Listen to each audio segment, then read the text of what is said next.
Bonjour à tous, donc dans cette vidéo nous allons voir comment ajouter des données sur notre base de données. C'est parti. Alors on est reparti sur notre petit code ici et nous allons maintenant voir comment créer une nouvelle entrée dans notre base de données. Donc on a beaucoup de choses à faire. Premièrement, on va directement commencer par créer une nouvelle commande qui va s'appeler eval. Donc cette commande, on va la mettre directement dans notre dossier commands. On va créer un nouveau dossier qu'on va appeler admin. Et ici, on va l'appeler donc eval.js. Et du coup, vu qu'on a fait ça, on va devoir ici mettre notre constante. On va récupérer une commande, par exemple ban. On va faire un copier-coller. Voilà. On va mettre tout ça dans la commande eval. Ici, ce sera donc message.comments.admin.eval. Donc ça sera bon. On n'aura pas besoin de l'embed. Et ici, on va ajouter donc la catégorie admin. Et on va mettre donc la commande eval. Et à l'intérieur, on va simplement mettre, alors je vais mettre un tiret ici, ça n'aura plus d'erreur. On va récupérer toutes ces différentes informations. On va tout coller ici. Et du coup, on va juste modifier le nom. La catégorie, c'est admin. Renvoie un code JavaScript testé. Voilà. Ici, on va mettre code to test, is user admin non, permission bien oui, et argument oui. Donc faites bien attention lorsque vous allez créer votre commande eval, parce que les gens peuvent récupérer votre token via cette commande, donc il faut que vous soyez le seul à pouvoir l'utiliser. Donc ici, dans notre commande eval, donc je vais copier-coller le code directement. Donc je vous le mettrai dans la description, donc le gist pour récupérer le code. Je ne vais pas expliquer la commande parce que c'est beaucoup de JavaScript qui n'a pas vraiment besoin d'être expliqué. Tout ce que vous avez besoin de savoir ici, c'est que en gros, on va rentrer un code à l'intérieur de notre commande eval. Ça va tester ce code et ça va renvoyer un true, un false ou alors des informations. Donc en gros, c'est pour si vous voulez exécuter du code JavaScript sur Discord directement et renvoyer un résultat. Ici, on va mettre un if message.author.id, donc ça sera votre idée à vous. Comme ça, vous serez le seul à pouvoir utiliser cette commande eval. Voilà. Donc, on a une double vérification. D'abord, on a la vérification avec les permissions, et ensuite, on a la vérification avec le message.author.id. Donc, peu importe ce qui se passe, à part si la personne arrive à accéder à votre compte, elle ne pourra pas utiliser eval. Voilà. Donc, on va vérifier d'abord si le bot se lance. Si le bot se lance. Donc évidemment, on a une erreur. Voilà, donc ici, on a un await, et ça veut dire que sur notre commande, on a besoin d'un async. Voilà, donc ça c'est l'erreur. On va relancer notre bot, voir si ça refait une erreur ou pas. Ok, ça fait pas d'erreur, tout est bon. Donc on va maintenant pouvoir passer à la suite. Donc on va modifier notre config.js. Alors on commence à avoir beaucoup de variables ici, donc ce qu'on va faire, c'est qu'on va créer un module.export, donc il va fonctionner exactement comme le export.token.prefix, etc., sauf que ici, ça sera un objet. Donc on va enlever le export qui est ici, et du coup, les égales vont être modifiés donc en double point, parce que ce sont des objets, et donc on va couper-coller tout ça à l'intérieur de notre module.export. Et évidemment, vu que c'est un objet, ce n'est plus des points-virgules, mais des virgules. Et donc maintenant, ce qu'on va mettre, c'est qu'on va ajouter les différentes informations qu'on va mettre dans notre base de données. Donc on va mettre les paramètres par défaut. Alors pour ceux qui ont déjà vu ma série précédente, c'est exactement la même chose que ce qu'on avait fait dans la playlist précédente. Donc on va mettre un préfixe. Alors, préfixe, on va mettre un log channel. Ici, ce sera donc bot logs. Évidemment, tout ça, il faudra le modifier par la suite. Welcome message. Ici, on va mettre welcome et on va modifier, on va mettre user. Donc ça aussi, il faudra le modifier par la suite. Et donc, ça sera bon. Donc maintenant, on va pouvoir récupérer ces différentes informations. Donc le token, le préfixe, etc. Et donc ici, ce qu'on va faire pour pouvoir mettre des nouvelles entrées dans notre base de données, c'est qu'on va devoir créer ce qu'on appelle des modèles.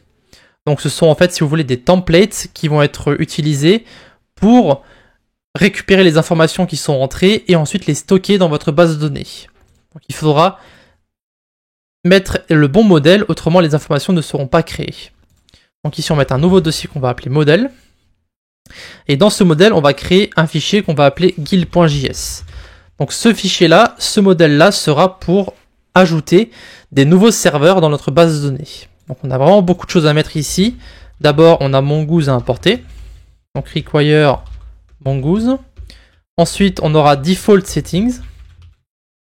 Donc on va importer comme étant default, ce sera plus simple pour la suite. Et on va require ici. Donc simplement config. Donc le config qui contient, je rappelle, ici le default settings.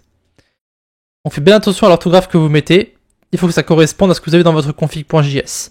Logiquement, si vous recopiez les mêmes codes que moi, ça devrait fonctionner. Mais si vous avez changé les noms, faites bien attention.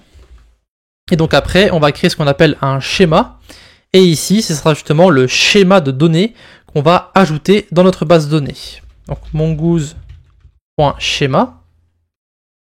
Ici, on va mettre un objet et on va mettre les différentes informations qu'on veut entrer. Alors tout d'abord, on va mettre un ID. L'ID, ce sera quelque chose qui sera unique et qui va permettre d'identifier, si vous voulez, les différentes guildes. Donc mongoose.schéma.type.objectID. Donc ça, en fait, c'est simplement un ID qui va être généré aléatoirement. Comme ça, ils seront toujours uniques. Guild ID, ça, il ne faut pas rentrer le code pour la guilde. Il faut rentrer le type de données qu'on va mettre dans notre base de données. Donc le type de données. Donc ici, on aura une chaîne de caractères. Pour le nom, ce sera aussi une chaîne de caractères. Et après, on va simplement récupérer les informations de notre config.js. Donc ici, préfixe. Le type de données, ce sera donc string. Et l'information par défaut, ça sera le default.préfixe. Donc ça sera, si vous voulez, l'entrée par défaut que vous aurez si jamais rien n'est spécifié. Donc après, on aura donc log channel. Ici, donc type, donc ce sera aussi un type string. Et le défaut, ça sera comme au-dessus, donc default.logChannel. Et enfin, welcome message. Et ici, encore une fois, le type, ce sera string. Et default, ce sera default.welcomeMessage. Voilà. Donc on va créer un modèle de données qui va contenir l'ID unique, l'ID de la guilde, le nom du serveur, le préfixe du bot par défaut, le salon de log et le message de bienvenue. Donc ensuite on va simplement exporter ce schéma pour pouvoir l'utiliser autre part. Donc mongoose.model guild et ensuite vous mettez simplement le schéma. Voilà, et donc ça on va pouvoir l'utiliser maintenant autre part, mais avant de faire ça, on va créer un fichier index.js où on va mettre tous nos différents modèles. Comme ça permettra simplement d'avoir à chaque fois importé le index.js et récupérer les différentes fonctions. Vous n'êtes pas obligé de faire ça, c'est conseillé. Mais c'est juste conseillé. Hein. Donc ici module.export, non mais guild, et ce sera require./guild. Voilà, donc maintenant on pourra simplement importer le index.js et donc récupérer le contenu, enfin le modèle de notre guilde. Et donc maintenant tout ce qui reste à faire, c'est accéder à notre événement où on va justement créer notre guilde. Donc on va créer un nouveau type d'événement qu'on va appeler guild, et à l'intérieur on va mettre donc l'événement guildcreate.js. Donc si vous allez sur la doc, et la doc ici, vous allez ensuite sur la classe guild, et ici on aura donc accès à ces différentes informations. Donc on va devoir commencer par récupérer l'événement, donc on va coller ça, on n'aura pas client, guild, donc ici vous allez dans guild, vous avez le paramètre client et le paramètre guild. Et donc maintenant le code qu'on va mettre à l'intérieur c'est la génération de notre serveur. Donc dans guild create ici on aura besoin de mongoose et on aura besoin de guild. Donc de notre modèle qu'on a créé précédemment. Donc require. Donc ici on va vers le modèle. Et on récupère donc le index.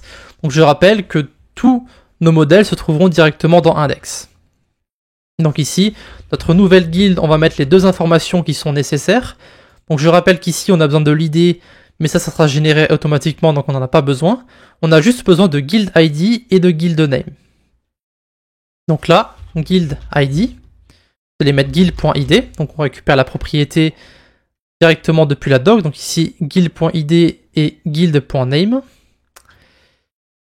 Guild.name ici. Donc guild.id, guild.name, ce sera donc tac. Voilà. Et donc après, le reste des informations, ça sera simplement les informations par défaut que nous avons dans notre config.js. Donc le préfixe, le channel de log et le message de bienvenue. Ici, const merge. Donc on va en fait, si vous voulez, mettre toutes les informations dans une seule constante. Et ensuite, on va sauvegarder le tout. Donc ici, object.assign. On va d'abord mettre générer notre ID. Donc avec mongoose.type.objectID. Donc la fonction objectID va simplement générer un ID aléatoire. Et ensuite, on met à l'intérieur les informations pour notre nouvelle guilde. Ensuite, on va créer cette guilde. Donc pour ça, on va utiliser notre modèle.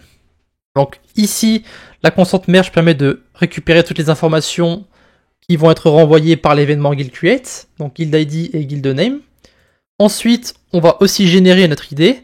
Et maintenant, on va, si vous voulez, assigner les informations qu'on a récupérées au modèle. Donc pour ça, on va avoir besoin de async ici en haut. Et await, donc new guild. Et on met nos informations à l'intérieur. Donc ce que ça va faire, c'est simplement assigner nos différentes données qu'on a récupérées à notre modèle guild. Donc le guild ID qui est ici et le guild name seront associés à guild ID, guild name. L'id que nous avons créé ici sera assigné donc à ça. Et ensuite les différentes informations qui sont par défaut, donc préfixe, log channel et welcome message, seront assignées automatiquement puisqu'elles sont présentes par défaut. Et donc maintenant, tout ce qui reste à faire, c'est faire createGuild.save. Et on va mettre une promesse ici qui va renvoyer la sauvegarde de la guilde. Console.log, nouveau serveur. Et ici, on va mettre g.guildname. Et voilà. Et donc maintenant, il ne reste plus qu'à utiliser notre commande eval pour générer une nouvelle guilde. Donc on aura peut-être des erreurs. Ça serait bien qu'on ait des erreurs d'ailleurs. Comme ça, on pourra directement les corriger si jamais il y en a. Donc ici, on va mettre node main.js. Sur notre salon commande ici, on va utiliser la commande eval. Donc on va tester si ça fonctionne d'abord. Donc help fonctionne. OK. Et donc maintenant, donc eval. Et ici, on va émettre notre événement guild create. Donc je rappelle qu'on avait déjà découvert comment générer nos propres événements. Mais ici, on va générer un événement qui existe déjà. Donc client.emit. On va émettre l'événement guild create. Et donc, en paramètre, on va mettre simplement message.guild. Donc ici, il est possible qu'on ait une erreur. J'espère qu'on aura une erreur. Donc, client emit, message.guild. Donc logiquement, ce qui devrait se passer ici, c'est que vu qu'on a lancé notre bot et que le code est bon, peut-être, eh bien, ça va simplement générer notre nouvelle guilde. Donc, client.emit. Ok, donc true a été renvoyé. Et ici, vous avez marqué nouveau serveur CEngine support. Ça veut dire que notre code fonctionne. Donc, on va simplement ici aller sur notre base de données et on va... Alors, ça me saoule parce qu'à chaque fois, ils changent leur UI. Donc, on va simplement ici, donc, rafraîchir. Vous avez maintenant une nouvelle base de données qui s'appelle test. Si vous rentrez à l'intérieur, vous avez une collection qui s'appelle guilds. Donc, ce sont en fait là où vous allez mettre vos différents serveurs. Et si vous allez ici, vous pouvez voir, je ne sais pas si je peux zoomer. Je vais zoomer à la main, je pense que ça ira plus vite. Vous pouvez voir qu'ici, vous avez donc un object ID qui a été créé, donc qui a été généré. Vous avez le préfixe, le channel de log, le message de bienvenue, donc le guild ID, donc ça c'est l'ID de notre guild. Et vous avez ici le nom de votre serveur. Donc vous pouvez voir que maintenant, on va pouvoir utiliser ces différentes informations pour créer, mettre des informations sur plusieurs serveurs et créer des commandes qui vont aller sur plusieurs serveurs.